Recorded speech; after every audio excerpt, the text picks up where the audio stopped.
Welcome to the News9 Mediaverse, and you are watching On Point with Kartikeya. Today, we will discuss the impact of the release of the Bihar Caste Survey on Indian politics.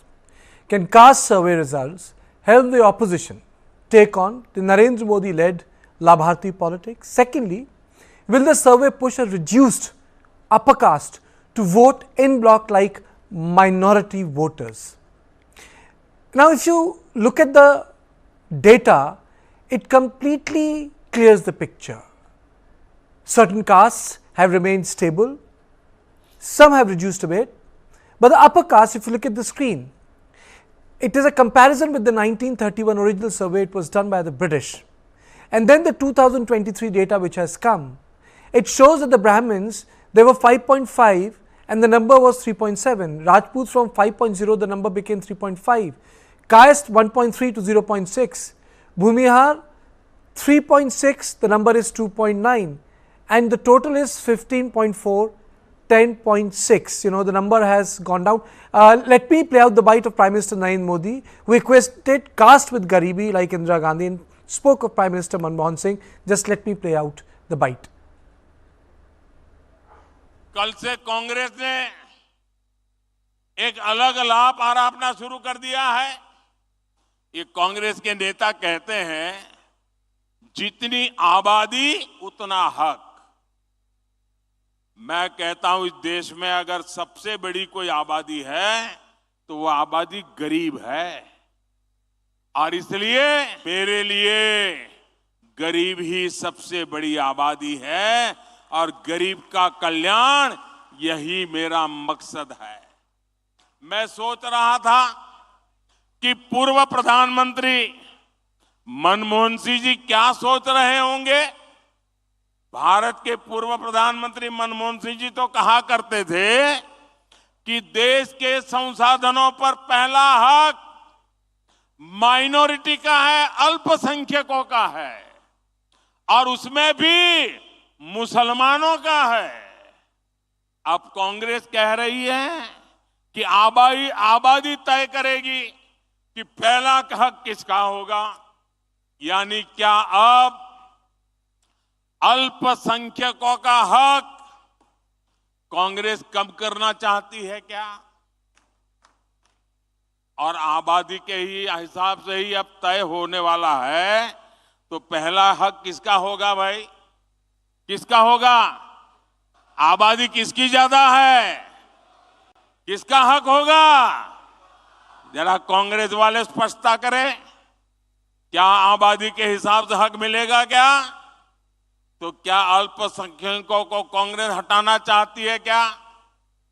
क्या सबसे बड़ी आबादी वाले हिंदू अब आगे बढ़कर अपने सारे हक ले लें क्या?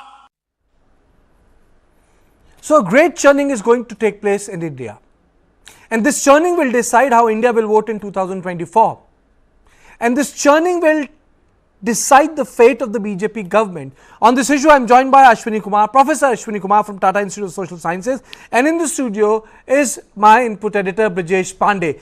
But Mr. Kumar, coming first to you, it's a clear picture. The number of upper castes have come down in Bihar. So my first question to you is, do you think that upper caste will start to vote like minorities? Is it like an option, or quote unquote like a minority bloc? Hello. Yes, Professor Kumar. Yeah. I mean, we are on the cusp of a transformation in Indian politics, Kartikeya ji. I guess if you look at in the broader context, there is a distinct possibility. I mean, this will be a huge transformation, particularly limited to North India.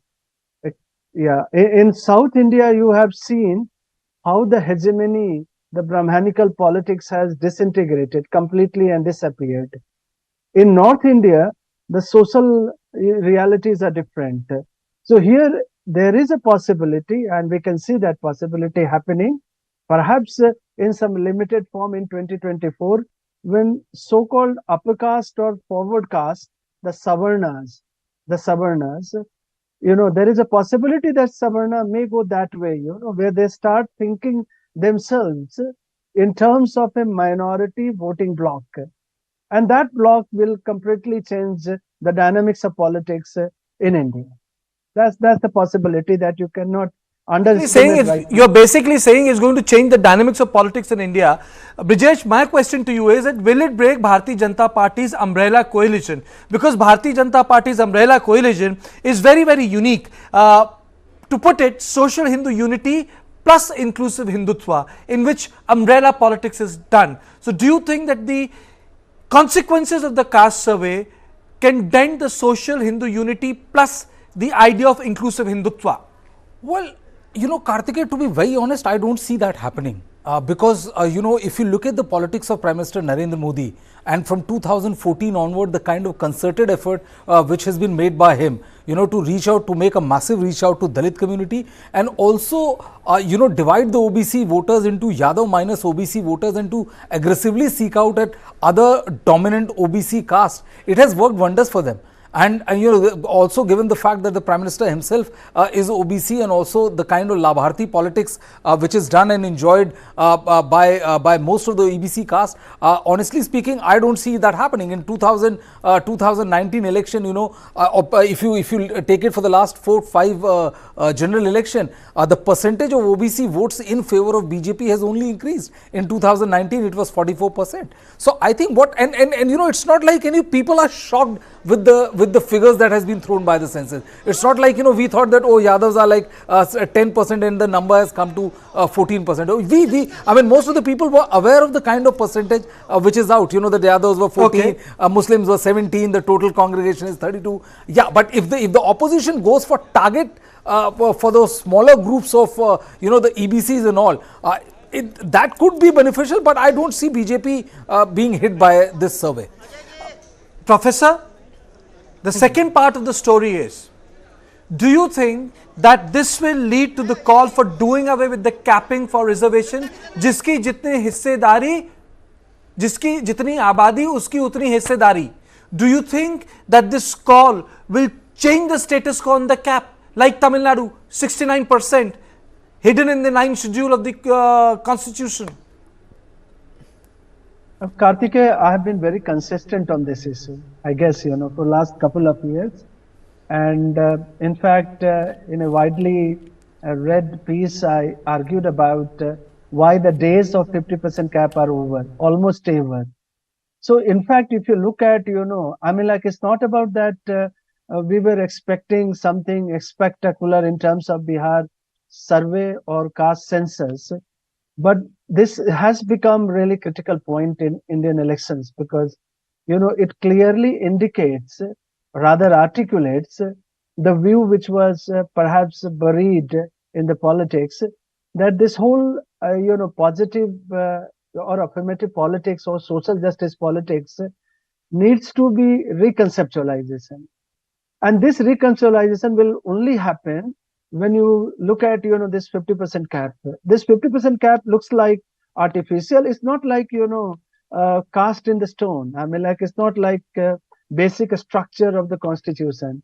It's a judicial decision. It's a judicial pronouncement, and that can easily be lifted. And I'm sure that, opposition parties are going to argue for that. And in fact, in southern states, I think first time I can see that the northern politics is traveling to south rather than south is coming to north in terms of the social justice politics.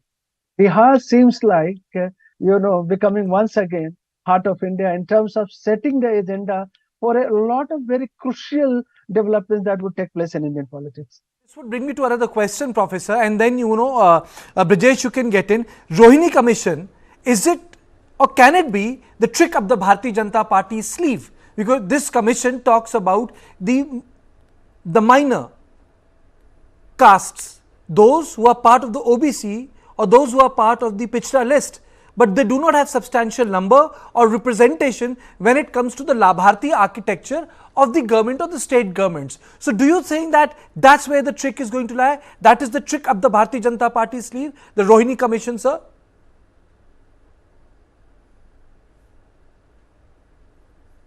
Asking me, yes, Kartikeya. to you, Mr. Kumar. Yeah, Yeah, if you look at Kartikeya, I'm sure that this is going to happen, and Roni Commission's report is very critically used by BJP. Certainly, that's going to happen. But if you look at what we call fragmentation of OBC and that OBC fragmentation, I'm not sure that this OBC fragmentation will yield a wholesome and very robust outcomes across North India. I'm not sure about it because if you look at Bihar particularly, once again, where Nitish Kumar over time, last 15 years, has assiduously cultivated, despite coming from a small minority caste, which has been reduced. They have also lost almost 1.5%, in the recent caste census. So already this is called Ati Pichada, EBC, that already has become a mainstay of Nitish Kumar's social justice politics in Bihar. And if BJP, I'm sure, will use Lavarthi politics on a much larger scale. If you look at Prime Minister's pronouncements and the commitment to, what he calls the politics of poor, it takes you back, to the era of Indira Ji, when Indira Ji successfully used the politics of poor and blunted opposition completely. I can see those, echoes, a historical, continuity here in the way Prime Minister is trying to set a new narrative, to blunt what they call, social scientists we call rise of caste socialism once again in terms of Mandal 3, if we can call it. So whatever, engineering you could do through legal and constitutional engineering, but the real battle, Kartikeya, will be played down on the ground, and in the ground, certainly the architecture of politics that I see from BJP is based on two, massive mobilization of their cadre. Second, the renewal of the politics of poor, or what we call Lavarthi politics. That is going to be, I think in 2024, you would see playing it out very clearly. When you talk about Labharti politics has its political edge. Bharatiya Janata Party says that for opposition, it's the Revadi politics. Opposition parties say, well, when the Prime Minister does the welfare, it is Labharti model. When we are doing the welfare, it's the Revadi model. Brijesh, the another aspect of the caste survey is that Congress and opposition, they have taken a very strong position of proportionate representation. Do you think constitutionally, when we talk about proportionate representation, first of all, is it viable? And because proportionate representation is something which has its roots in colonial India, and Gandhi fought against it tooth and nail, the proportionate representation in terms of population. Well, Kartikeya, I honestly don't feel like that, that they can be very honest to this proportionate representation right now as we speak. But as basically you're saying that people are not going to see that in a historical context. They're definitely not going to see it in a historical context. And also there is a myth, Kartikeya, that that if there is a particular caste, like for example Yadavs, usually we assume that Yadavs are going to vote en bloc or en masse for, say, in case of Bihar, only to Lalu Prasad Yadav's party. But that is not the case. If you go on the ground, there is also a sizable section of Yadavs. By sizable, I mean a decent section of Yadavs, who feel very strongly for the nationalistic pitch of Prime Minister Narendra Modi. So it is not like pure whether this pure arithmetic, cut out, dried, and pure arithmetic like 2% plus 2% is equal to 4%, that kind of thing working out. I think, a lot of chemistry will also be in the play, and BJP, which has been working very hard on that aspect, I don't see, opposition and the Congress party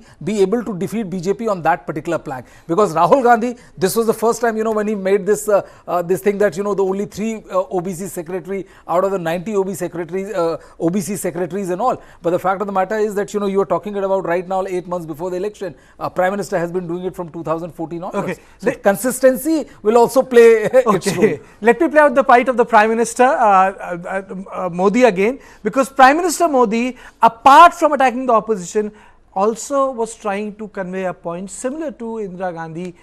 He equates caste with poverty, garibi. Let me play out the bite again, and then we get down the discussion.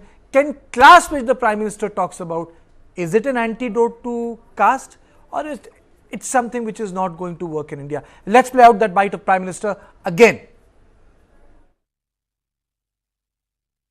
कल से कांग्रेस ने एक अलग लाभ आरापना शुरू कर दिया है। ये कांग्रेस के नेता कहते हैं जितनी आबादी उतना हक। मैं कहता हूं इस देश में अगर सबसे बड़ी कोई आबादी है तो वो आबादी गरीब है, और इसलिए मेरे लिए गरीब ही सबसे बड़ी आबादी है, और गरीब का कल्याण यही मेरा मकसद है। मैं सोच रहा था कि पूर्व प्रधानमंत्री मनमोहन सिंह जी क्या सोच रहे होंगे। भारत के पूर्व प्रधानमंत्री मनमोहन सिंह जी तो कहा करते थे कि देश के संसाधनों पर पहला हक माइनॉरिटी का है, अल्पसंख्यकों का है, और उसमें भी मुसलमानों का है। अब कांग्रेस कह रही है कि आबादी तय करेगी कि पहला हक किसका होगा। यानी क्या अब अल्पसंख्यकों का हक कांग्रेस कम करना चाहती है क्या? और आबादी के ही हिसाब से ही अब तय होने वाला है, तो पहला हक किसका होगा भाई? किसका होगा? आबादी किसकी ज्यादा है? किसका हक होगा? जरा कांग्रेस वाले स्पष्टता करें। क्या आबादी के हिसाब से हक मिलेगा क्या? तो क्या अल्पसंख्यकों को कांग्रेस हटाना चाहती है क्या? तो क्या सबसे बड़ी आबादी वाले हिंदू अब आगे बढ़कर अपने सारे हक ले लें क्या? So, Professor Kumar, do you think that the class will be the antidote to the caste when it comes to the politics of Bharatiya Janata Party? Is it possible? Kartikeya ji, is very early to come to a conclusion that BJP RSS will adopt a narrative which speaks only the singular language of class. I'm not sure about that. If you look at, the kind of multiple narratives shortly, the BJP led by Prime Minister, who is very powerful mass leader, will adopt a more differentiated and a granular strategy. In that strategy, caste, religion, and nation, and the way poor is being reconceptualized and redeployed by BJP in the elections, you will find these poors are going to become part of a very nationalist landscape. So if you look at, the way they have mobilized Dalits in UP, less in Bihar, and so the Dalits are also becoming part of this whole religio-nationalist political, mobilization. So that's something we need to, take care of. When we look at, there is no binary. I don't see binary in the sense of class versus caste.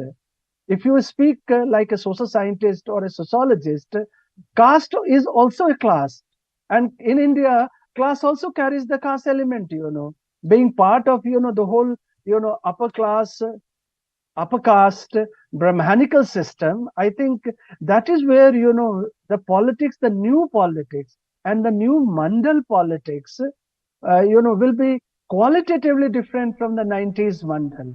And that is where BJP and RSS, led by this very mass popular, Prime Minister, will adopt a different strategy, a more granular and differentiated strategy. In fact, I am thinking about to raise this issue that BJP, if you look at over time of the recent days, is again dominant, is dominant, but without dominating states, I come back to the argument that I spoke about, a few years ago about revival of a Congress system, like BJP becoming Congress system, a dominant party system.